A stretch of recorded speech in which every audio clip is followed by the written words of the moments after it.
Welcome to a Skin Depth Convo. I'm Anna Kagaraikis. This is a show focused on inspiring and educating those in the skincare and beauty industry. Now, today we're really excited to chat with Mrs. Cambodia World, Jacqueline Bhagavan, who is also a Lyra Clinical spokesperson. We'll get to know her, hear about her tumultuous journey from Cambodia to California, learn about her passion projects, and what's next for her in the beauty pageant world. But first, I want to welcome in our expert hosts, part of the founders of Lyra Clinical, Metaxi Delikas and Francine Kagaraikis. Ladies, welcome back. How's it going today? We're doing well. Wonderful. Very well. And we're excited to talk about our influencers. Yeah, before we get into our interview, we kind of really want to go into what an influencer is. But first, let's talk about what's new in the beauty industry when it comes to social media. Now, Cosmetics Business revealed the most popular social media platforms in a news report. YouTube came out on top as the platform of choice, driving consumer engagement and purchases. Influencer marketing platform Tracker showed that 73% of consumers use YouTube at least once a week, followed by Instagram at 66%, Facebook at 65%, and TikTok at 56%. More than 70% of consumers said that they are more likely to buy products from brands if they collaborate with an influencer they know and trust. With that in mind, how big are influencers in the beauty industry, in your opinion, here in the US and around the world? Well, influencers, at first we thought influencers, you had to have a large number, but we realized influencers do play an important role, influencing people to know more about Lyra. So it's not about the numbers, it's more about the actual quality of influencers that you get. And influencers are a game changer for our cosmetic industry. Yeah, I agree. And social media has changed the market quite a bit. People are looking at their phones to find out what's the latest information they need, what products do they need, what medications do they need. It's like information overload in a lot of ways. So we need to make sure that we set ourselves apart. I know that here in the US, there's different types of influencers. If with Lyra, we have brand ambassadors, and we also have a spokesperson. A Lyra Clinical ambassador is actually our professional estheticians that have worked with the product for a few years and are able to show their before and after and all the results that they have done, and able to share that information on social media. We have two here in the United States, Michael Moore and Morgan Cameron, and we have one also in Poland representing us internationally in the EU, Monica Magaria. All three of our brand ambassadors have done a great job and very successful showing how Lyra Clinical works. Well, for me, the brand ambassadors started with these three using Lyra and the results that they got. And it brought attention to us. Wait a minute, what are they doing that people are following? So for us, a brand ambassador is someone that is successful, someone that uses our line, the full line, someone that has actually mastered the techniques that we've taught them and actually can share the results that they're getting. And people like that because now we're becoming more of a unit or a family because we share the before and afters. So for Morgan Cameron and Michael Moore and Monica, their passion is above the influencers type of person. I mean, they do it. They are real. They touch, they feel. For us, a brand ambassador is more of an influencer to our brand because they are really using our brand and showing it. Social media has completely changed, where you talked about how you thought it was originally about numbers, but it's not, like you said, because people can buy followers, but it's all about the engagement, how you interact with people. And when it comes to having somebody you know and trust, it's interesting because you have to find people who you gain information from, people who give you information like, oh, I want to keep watching more because I'm learning from them. I can trust them. They're giving me information. It's not just things out there just so they can make money. It's more of, this is information I can rely on. Brand ambassadors that we have really do teach their tricks and the things they've done to other estheticians, and we acknowledge it, and that's really important. And they've really changed a lot of the estheticians' business practices. They really want to be like these ambassadors. They want to be able to open up and do social media postings and kind of feature their rooms and feature them as part of their practice. And what we have found that when we go into Asia, especially in China, they have something called KOLs, key opinion leaders. And this is the way they sell product over there, is because consumers are able to trust KOLs because they have done the homework, they have done the research, and then they're able to tell people what works. So we understood this. And so this is where the brand ambassadors are able to go into the market and show professionals how Lyra Clinical works. But then we also now have Jacqueline. And Jacqueline is a spokesperson for Lyra Clinical. She is the person who speaks on our behalf globally and talks to everyone, professional and to retail, to really explain how skincare works for the professional market and for the retail market. You mentioned Jacqueline, and it's great to note that we were introduced to Jacqueline. We had lunch with her. We interviewed her. We tried to see what did she have to offer and her story of overcoming a lot of the things that we're going to talk to her about. But she represents, like Francine said, speaks in behalf of Lyra. She is definitely someone that you need to showcase who she is inside and out. We as Lyra are so proud to have someone of that type of caliber that could actually speak internationally about Lyra and her life and her story. This is working very well for us because we have a few other people requesting to be brand ambassadors from Cameroon, Africa, from Italy. We are having people reach out to us from different parts of the world. So we're able to communicate with them and they can showcase what they're able to do with Lyra. So let me ask you then on that too. Let's talk about the process of getting brand ambassador, spokesperson for Lyra Clinical, because it's not the same old idea of, here, let me give you a cleanser to show to your thousands of followers. It's not simply that. What's the process of choosing somebody that you can trust to represent your brand? Experience. We have noticed that a lot of people who have been with us for many years and are able to understand what products do in the professional market, those are the brand ambassadors. But as Metaxia was saying, when it came to the spokesperson, it is somebody who's able to globally represent us with our philosophy. Science, discovery, nature's secret, beauty from the inside out, be bright, be beautiful, just to represent us of what our full philosophy is.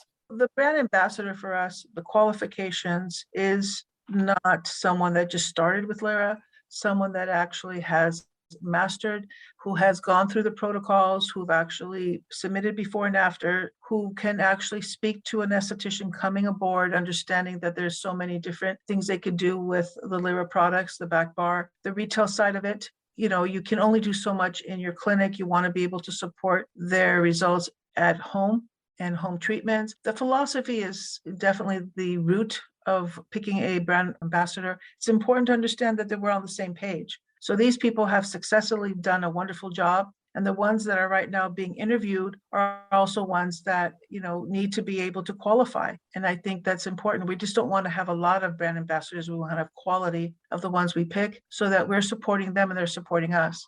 Yeah, make sure that if you haven't listened to it, please listen to Morgan Cameron's interview that we did with her. We talked to her about acne because that's something that she's a specialist in. We're going to be talking to Monica in Poland as well, and then also Michael Moore. And I'm really excited about this next interview right now that we're going to be having with Jacqueline. But before we get into hearing her story and who she is, what stuck out to you when it came to meeting Jacqueline and bringing her aboard? Why did you want her to be a spokesperson for your brand? Well, when I first met her, the first thing I noticed is she had this positive energy.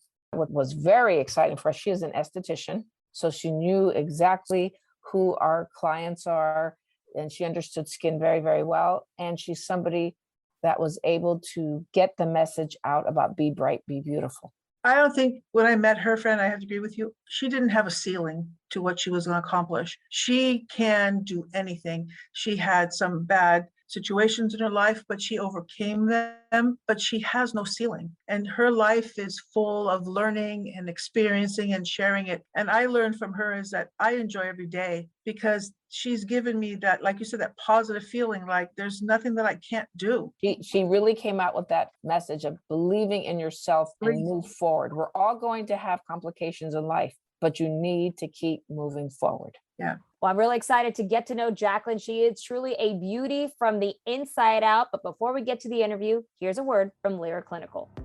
Lyra Clinical takes today's skincare to the next level. Using cutting-edge technology and the best high-quality ingredients, Lyra gives you brighter, healthier, younger-looking skin. With award-winning products, advanced education, and innovative skincare philosophies, Lyra Clinical is redefining aesthetics and offering superior products and treatments that produce remarkable results. It's beauty from the inside out. Be bright, be beautiful, Lyra Clinical. Jacqueline Bhagavan, currently Mrs. Cambodia World. She's also the Goodwill Ambassador Envoy for the Cambodia Ministry of Tourism. She's the president of the Coral Tree Education Foundation and has now been named a Lyra clinical spokesperson. Jacqueline, we're so excited to welcome you to the conversation today. Thank you so much for joining us. Thank you so much for having me today. It's such an honor to be with all of you, and especially to be Lyra clinical spokesperson. You know, Jacqueline, it's wonderful to have you with us. Meeting you, you are very inspirational, and your story is so very intense and very powerful. So we're very happy to have you as a spokesperson for Lyra, and to make sure to get this message out is very important for everyone. Actually, Jacqueline, I remember you a few years ago. I had met you when you first came here. I'm so proud of you to achieve all these things in these years that you've been here. It's funny how our roads cross again now, and that you can be a spokesperson for Lyra. I'm very, very honored. I think Lyra is very, very honored that you're part of our team. Thank you very much. Well, I know that the ladies are so excited to have you aboard, and I just really want to get to know you. Obviously, you were born in Cambodia, but what brought you to the United States? What's your history? My family and I came here during the political upheaval in Cambodia in 1975. I was born in Cambodia. We escaped by foot, actually, to Cambodia. And then we seek asylum in Thailand as refugees, onto the Philippines as refugees, and then to America as refugees. You know, obviously you had very trying time with your family being a refugee and having to leave your home in such a fashion and to go through what you had gone through. How did those adversities really shape you and who you have become today? Thank you for that. It was not very easy for my family and I. Actually, I come from a family of 7 children. I'm the middle of 7. When we came here, I did not speak a word of English. And the only thing we had was like clothes on our back, literally. And my mother, let me bring you back a little bit during the escape. We only had some pots and pans my sister was carrying and my brother, and then the clothes on our back. And at that time, my mother gave birth to my younger sister. And we were crossing to the Thai border by foot, and landmines everywhere. So we had to hire someone to help us. And then we went to Thai border and stayed at the refugee camp there, then on to the Philippines, then to the United States. We settled in Houston, Texas. And those experiences, to be honest with you, really helped shape the person I am today, helped me become very compassionate, look at the world through different lens. I see the world as a place where anything, like in America, anything is possible, anything can happen. If you have a good heart and you are good to people, then all your dreams will come true if you work hard. Very inspirational. And the strength it took for you and your family to do that traveling, you weren't sure where you were going. It must have been very, very difficult. Yeah, it was. It was. And can you imagine, my father was carrying me. At that time, I was 3 or 4 years old. And my mother was carrying my other sibling. We only have one American born, one US born, that's my youngest brother. And when we were carrying by foot, we hired someone to help us escape because landmines, can you imagine, everywhere? If you step on it, that's it, you're gone. But I believe in the higher power, spiritually speaking. And my father believed in the higher power. And we prayed and we walked in the middle of the night. We had to escape, leave all of our belongings and walked in the forest. And then, we survived. And to get to the Philippines and get to the United States. And when you came to the United States, how difficult was that for you?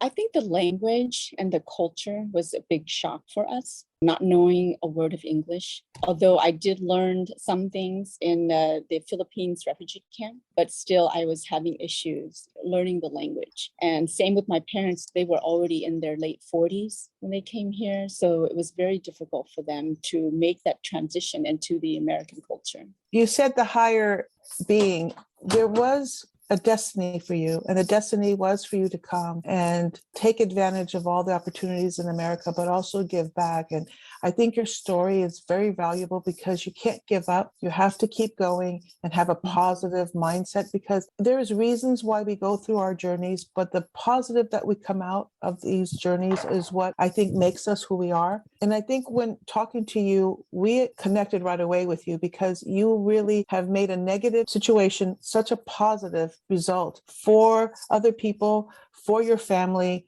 for everyone that you come in contact with, which I think is really important. But when you came to California, what was the first thing that you noticed in California, or why did you settle in California? I just was curious about that. Yeah, when we first came, it was Houston, Texas, and that was a big learning curve for me there. Texas have different views of minorities at that time. In the 80s, we arrived in the US in 1981. It was not very welcoming, for my family. We were sponsored by the church in Texas, Baptist Church in Texas. And then we learned that California Cambodians or Khmer people. So we drove to California from Texas. Oh, you drove?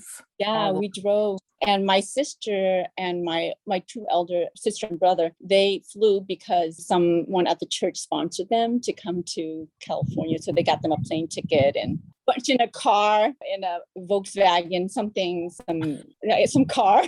Dad drove. My mother does not know how to drive. And so we drove to California and we settled in Stockton, California. Oh, wow. So you came into California and then obviously you made a life for yourself there with your family. And then fast forward to you as an adult, you decided to become an esthetician. What made you decide to become an esthetician? What drew you to that profession?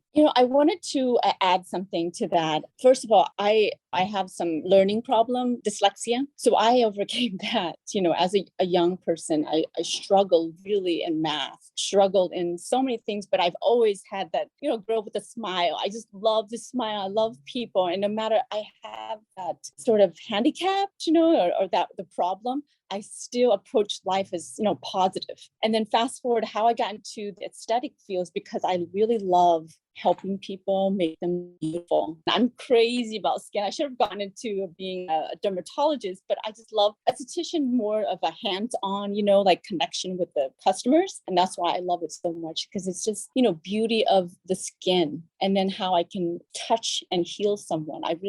That's why I love it so much. And bring confidence to people. That is something that you were able to bring to them. Yes. So Jacqueline, education is obviously something that's really important to you. Can you talk about what you did when you came to California? How important was continuing on with your education? Yeah, so when I came here, I was 9 years old, but I wanted to share something important. My parents believe in education. And because of that, they lowered my age by 2 years. Next year, my real age, I'm going to be 50, but basically I'm in my late 40s. They did it because they want us to learn the language. They want us to be educated in America. So we came to first to Texas, then on to California. That's where my memories of education began. So I went to high school in Stockton, California, elementary, and then college. I went to California State University, Sacramento. I studied communication. That's where I received my bachelor's degree. You obviously are a fantastic communicator, so it was perfectly fitting. Okay, so then after college, what was the next step for you? So after college, I worked at a PR company. Actually, I worked for PR Newswire. I did radio. I was a news announcer. I did sales. I was a recruiter. But then I've always loved to have this love for skin. So either I go to apply for medical school and be a dermatologist, it takes forever, or I do something where I really get to interact with customers, with people, and with clients, and that is aesthetics. And that's why I selected aesthetic school. Where'd you go? Which school did you go to? What city did you go to? San Francisco Institute of Aesthetic and Cosmetics. Very nice. Well, so that's your alma mater. Yay! Later on, you decided to go into beauty pageants, that you were crowned Mrs. California in 2015 and 2016, then competed in Mrs. America. You won Fabulous Face. You were a finalist. How did you decide to actually get into pageants, and what was that experience like? Well, first of all, I wanted to share my story, my struggle. I know this is going to sound crazy, but I do want to be a role model. And I wanted to share my family story of our struggle and how we came here with nothing and made something of it, and how I was struggling with my learning disability and how I overcame that, how my daughter was born early, a preemie, and how I overcame so many obstacles. I feel like early on in my life was a block, but I didn't let that deter me. Actually, it motivated me to want to work harder and want to bring this whole philosophy on this platform called Beautiful, making a complete person. And so that's why I entered And I'm glad I did. And I failed the first time I entered Mrs. California America. And I did not know anything about pageantry. Then I learned the first time. Then the second time I won. I won because I let my heart lead the way. You are an inspiration. It shows people that just because you lose, don't stop there. Keep going and you will win. That's an inspiration. But I think also you mentioned to us when we talked to you that not only you won, but you were one of the first from the Asian culture to win. California America at that time when I won was 40 years old, and they've never had an Asian American or Asian person win the competition. And I was also the first Cambodian, first Khmer to capture the crown, and first Asian. That's awesome. Unbeknownst to me, I was very surprised. When they announced my name, I looked at the girl that was the first runner up. I looked at her and said, I think they make a mistake. What you're talking about? I said, and they captured that because I was shaking my head. I said, I don't think so. Because we go through life seeing what is beautiful. You see, this amazingly Amazon tall woman with blonde hair and blue eyes, and you think that is what beautiful is. And so I turned the page. I inspired people with my story. I shared that a beautiful person it takes that heart, it takes the drive, and it takes being honest. And, all the golden rules we learn as a child, and that's what I carry with me as an adult. And so I wanted to share that with people, the competition. And I'm glad that the judges saw that. Well, you do shine. It shows in your smile and in your eyes and from within. It really does show. I have to tell you what you said too touched me, and I got chills. When we started skincare, it was all about the lighter skin tones. It was all about what you can do and what you can't do. When you had more of the darker skin tones, we couldn't do as much as the lighter skin tones. And when Lyra began in the beginning, it was about treating everyone the same. That skin was skin, no matter what color, that we can do multiple things. We learned from the past and how to set it up so that you can offer all Fitzpatrick type. We overcame so many obstacles because people said you couldn't do this, you couldn't do that. But the formulations were put together in a way that we could. And you're expressing a very similar story that you assume that that's what people want. You assume that that's what the stereotype that we had. You changed that and showed that, yes, it's what you believe and you trust in your heart. And we trusted in Lyra. We felt that we could accomplish that, and we have. And our lives and our situations and the professionalism and all that has that constant parallel kind of feeling, which I think is where if anybody walks away from this podcast, you don't give up, you try hard. There is no set rules on anything. We can change these rules and these obstacles and move forward. Yes, I agree. Oftentimes we put ourselves in a box because we think that's what society wants. But in actuality, it's not. You just have to try. When the word impossible, I like to turn it around and say I'm possible. I love that. Oh, I like that. I remember watching pageants when I was a little girl, loving it and watching it and really getting excited when I saw like Miss Greece up there because I'm Greek. And I think you've obviously an inspiration for so many young girls who are sitting there saying like, oh my gosh, there's someone who looks like me and I am considered beautiful. But it's more than just being beautiful on the outside. I know that the term beauty queen was something that has always been said for pageants. But what do you think is the right word when it comes to somebody who wins beauty pageant? I think we should, instead of saying beauty pageant, I should say soulful pageant. Soulful. Yeah. Because, when you have your soul is beautiful, you are a beautiful person. And it's not just looking of the outside. It goes way deeper. Jacqueline, but the pageant, and I think it's important, it's not just what you look like. There's categories. Can you kind of go over it? Because there's more that people are looking for, the pageants looking for, so that they can represent more of a well-rounded. I mean, I think the pageants are not now looking for just a certain type of contestant. There's categories, and maybe Jacqueline could kind of explain some of the categories because it's important for us to know and understand how this works. So Mrs. World has 4 categories for the competition. The first one is beauty. That can, beauty is up, just like any art, is up to the eyes of the beholder. And second is the interview, where the judges learn more about you or the individual, your platform, why you're here, what's the reason. And the third is swimsuit. swimsuit it's not about being skinny or anything like that. It's more like how physically healthy you are. And then the fourth is the evening gown. An evening gown is a personal choice, how you want the world to see you and how you want to present yourself in an elegant gown. I think there's something to be said about also exuding confidence and just letting your personality shine, because when somebody's beautiful on the inside, it shows on the outside. There are some women who are, or people in general, who are, at first you think are beautiful, but it's the inside that really makes you shine. Yeah.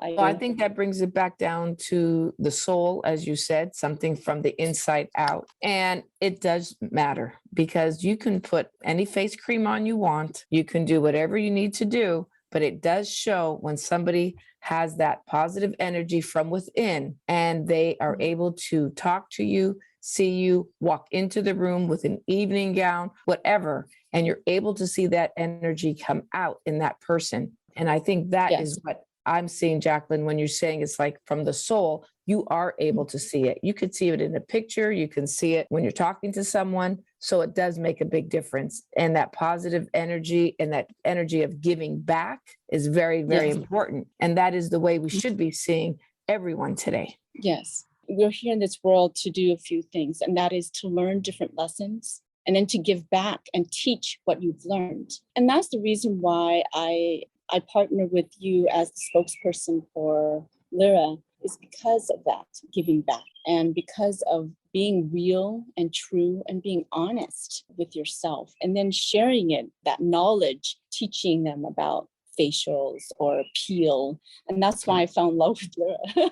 We appreciate that very much. And we are excited about one of the organizations that you have started. Yes, Coral Tree Education Foundation was founded by another refugee, and she is now the chairperson, and I serve as president of the organization. And we rebuild schools in Cambodia in a province called Bat Ambon. And currently we are on our third school. So our goal is to build school every year. And the main reason is to educate women, especially young girls. And when we say education, we're not necessarily talking about higher education, your bachelor's and graduate school, but more just learning to be literate, having the learning to read and write in English as well as the native language. And so when they approached me to lead the organization, I feel truly blessed, because it's not only about Cambodia, but the fact that it's for women and helping women to be stronger, have more confidence. When you're able to communicate correctly to everyone, then it's that confidence. And so I think it's very important to educate women, because when you educate a woman, she can be self-sufficient. She can be financially independent. She can help her family, help her children, teach her children, and also be part of a community. And that's why it's very important that we give back. And it's important to me that I give back. That's very important. And you said something, empowering women. We hear you, and you are empowering women who then empower their daughters and their sons. So a strong woman is able to empower her children. And respect, and teach their sons to also respect women as well, so that they become well-rounded all around, and our generations continue to get better and better. Which I actually also was thinking, your platform for Mrs. World, I mean, this obviously goes hand in hand, was rebuilding schools to rebuild lives out of poverty while providing women and children the opportunity to contribute to society. I absolutely love that. Did that come first, and then you came into the Coral Reef Foundation? That as a platform or slogan, it came first. I've always wanted to do that. And so when Coral Tree approached me and I gave them that, so they were ecstatic. They're just like, yes, we want that. So I raised plenty of money for them, donating my time and then going to my friends and anyone that I know. For me, education is one of those things that you can give someone fish for a day and they'll eat it, right? But if you teach them how to fish, they will never forget it. Same thing with building schools. When you're building a school, you're giving them that tool to succeed, to become better, and also to help in a community, contribute to society. And we all have to continue to learn. As I learned Khmer, as you said, you're from Cambodia. And if you could explain that, how the word Khmer should be used. So Khmer is for the people, and also for the language. As you don't speak Chinese, you speak Khmer. or you don't speak Chinese, but you speak Mandarin. Khmer is the language and also the people. And then just talk about what you do also as the Goodwill Ambassador Envoy for the Cambodian Ministry of Tourism. Back in 2016, I was given an opportunity to meet the Queen Mother of Cambodia, as well as the Minister of Tourism. And then my family and I went to meet the King of Cambodia. And most recently, back in 2019, I went with my family to meet the King and the Queen Mother. And I was given the role as the Goodwill Ambassador to Ministry of Tourism. That's awesome. That is wonderful. And just think about where you came from and where you are today. What an inspiration. Thank you. Beautiful. I have to ask you too, we talk about you, but we've seen beautiful pictures, your husband, and you have a son and you have a daughter. Tell us a little bit about your family, because you're empowering women, but you also are a strong wife, mother, spokesperson. I mean, you have it all, but tell us a little bit about your family, how you met your husband. I think that's a beautiful way to understand a little bit more about you personally. Thank you. I'm smiling because I love this question. I'm very proud to be married to my husband of 16 years. We met actually online. We met on a website called Friendster. I don't know if you know. Oh, yeah. It's a social network. I remember. Yeah. Social exactly networking site. And I wrote to him. And within a month, he was out vacation because he's quite a traveler. And that's why I got the bug from him. And now I'm into traveling because of him. But he was traveling in Goa, India at the time, and he saw my message and he responded a month later. Then we went out on a blind date, and the rest is history. And a few months later, we got engaged and married, and now 16 years and 2 kids. So my daughter is 14 and my son is 13. But with any marriage, you go through a lot together, and you learn and you grow and you help each other. And especially the biggest test for me was when my daughter was born early, prematurely, 2 months early. So that really made a lot of stress in our family, because it's we don't first time parents don't know what to do, and I was on bed rest with the second one, and so we went through a lot. And I think that the biggest thing I can take away from this is the fact that you never give up. This is my personality. Never give up on things that you believe in, that you love. Family is the platform. If your family is good, your upbringing is good, you can go out there and make money for your family. You do stuff for the world, give back. So, I mean, those are all the things that I believe in strongly. You're very inspirational, that is for sure. And I do want to remind people, you didn't win the first time, but then you won the second time, and the third time, and keep going, Jacqueline, keep going. As much, I know Francine said you are an inspiration, but who is your inspiration? My mother, my parents. When I talk about my mother, I cannot forget to talk about my father. My parents brought us here to America.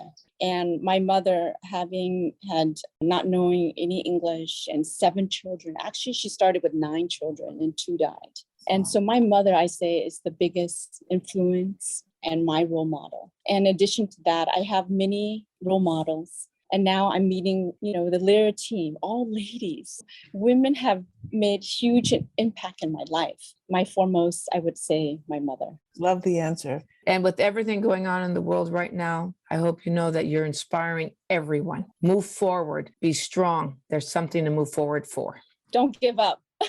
Don't give up. I think the story to take away from this is definitely don't give up. There's a journey. Life is a journey, and that we need to give back. If we can do that, the world will be better for our kids. Like you said, your mom is someone who inspired you, and you're inspiring your kids. We've learned and we share, and that's what we want to do with Lyra. That's why we're sharing your story, and it's important for us to get your story out there, because if we can inspire one person, we've done our job. And I'm hoping we're inspiring thousands of people out there, but just to change the world with one person, like you are changing the world for us too, is important. Yeah, thank you. To ask you a lighter question, Jacqueline, what is one of your favorite Lyra products? I really love the cream, the caviar cream. Oh, and yeah. EB cream. I'm using it right now. I love it. I'm going to do so I'm doing another video. So far, I have a few, 2 already to Lyra, and one of them is going to be the BB, and the other one is the vitamin C. The BB is my favorite. Oh, I would my wear it all favorite. the time. It's a coverage I'm going to do a whole commercial. It's a coverage, it's a cream, it's a serum, it's a protector. Yeah. It's a shield. When you're traveling, it actually, the mesh is helping keeping the heat. So it releases that heat. It helps with inflammation, traveling. We wear it all the time. It doesn't get on your clothes. It's awesome. Hyaluronic acid is in there. I love it. But we love that because it's an all-in-one product. The BB has an all-in-one person who has it all. Oh, thank you so much for making my dreams come true. The thing is, what you're doing is what I've been trying to look for. You teach, you give. You teach other estheticians and then you give back and you're about the soul. So that's why the marriage is so perfect. Well, together we're unstoppable. And we have the Mrs. World, which you'll be competing in. We're very excited to be with you there. So the competition is the first week of December in Las Vegas at the Westgate Hotel. The contestants will have dinner with the president of the hotel. And we're going to be in an evening gown for the competition, swimsuit, all the 4 categories. We're definitely planning to be there with you and support you in Las Vegas. And I'm confident that you're going to do really, really well. And there's a lot of wonderful women running, but I believe that what you've done with your life, and we're really fortunate that we're part of this journey to see you win. We definitely want you to win the Miss World. It will be well deserved. You have earned it. Thank you. So Jacqueline, we received some beautiful pictures of you. And in one picture, you have this beautiful traditional headdress. Can you explain the headdress to us? The outfit I was wearing in the photo is the national costume for Cambodia. I will be wearing that at Mrs. World. The outfit is basically as a replica of Queen Indra Devi, who was the wife of Jayavarman VII, who helped build Angkor Wat. Angkor Wat is a spiritual monument. It was a city in Cambodia. And so she believed in education. She built schools, hospitals. She believed in helping women and children. Quite the inspiration, for me, and big role model for Cambodian women. And she was a queen back in 1500. So long time ago. Well, in our eyes, you are a winner already. Yeah. Thank you. I know that you're excited to be on board with Lyra Clinical to be a spokesperson for Lyra Clinical. Obviously, as a pageant contestant, we're so excited to have you, but also as an esthetician, what are your thoughts about representing the skincare brand? I'm really, first of all, I'm very honored and very happy to represent Lyra Clinical because it's a product for women. And it's not just for women that want to be educated about the product, about the skin. To me, it's a product that is just like the slogan, be bright, be beautiful. And as we stated earlier, the brightness is come from within. And as a esthetician, you really have to have that healing hands, when you're treating or working with customers. And so that the light from the soul comes out, treating the face, the skin. And so the whole slogan is just beautiful. You're going to be attending one of the trade shows in the Bay Area. We have the Face and Body Aesthetic Show the last weekend in August, and you're going to be there. So I'm excited that if anyone's coming to that show to stop by and kind of meet you and see you in person, I think it'd be a really good opportunity to kind of see what we've seen in you. Yeah, I'm looking forward to that. I'm very excited for August. And then what are some of your favorite beauty tips or maybe beauty tricks that you could share with all of us? With skin or makeup? Ooh, how about one of each? Have a little of each. Great. So I love to wash my face. I like to use the mister, for hydration. And I love the hyaluronic acid. And I think that is very important. As we age, our skin, our cell renewal is less. And so you need products to help, enzyme to help scuff away the dead skin, and also to replenish by putting hyaluronic acid. So that helps to work with the fine lines and wrinkles and then plump up the skin. So I love that. That's my secret, I think, when it comes to skincare. Now, makeup. I don't like to wear makeup, but I like the Lyra BB cream. That's my favorite because it's, it has a few things. It hydrates, it covers up imperfection, it covers the lines, and it also protects and shields the sunlight from entering the skin. And it's just very soft and healthy for the skin. Oh, you make the BB look good. So we're very happy about that. Thank you. You are wonderful. Thank you so much, Jacqueline. We really are truly honored to have you here. And We think you are really beautiful, a beautiful person from the inside and out. And I know you've experienced a lot in your life who has shaped you to who you are today. And we really are happy to have you aboard here on Lyra Clinical. Thank you so much. Thank you for your time. And thank you for this great opportunity to share my story with you. And I'm honored to be your spokesperson. Thank you, Jacqueline. We appreciate it very, very much. A big thank you to Jacqueline for joining us today. She truly is an inspiration, just everything, her whole journey from Cambodia to here to California to the United States. She is truly an inspiration for everything that she's gone through. And I cannot wait to meet her at Face and Body in San Jose. But if anybody has any questions for Metaxi or Francine, please feel free to email us at skindepthconvo@lyraclinical.com. That's skindepthconvo@lyraclinical.com. Another great show in the books, ladies. Thank you so much. Thank you. Thank you, Anna. And we can't wait to talk to you all next time. See you soon.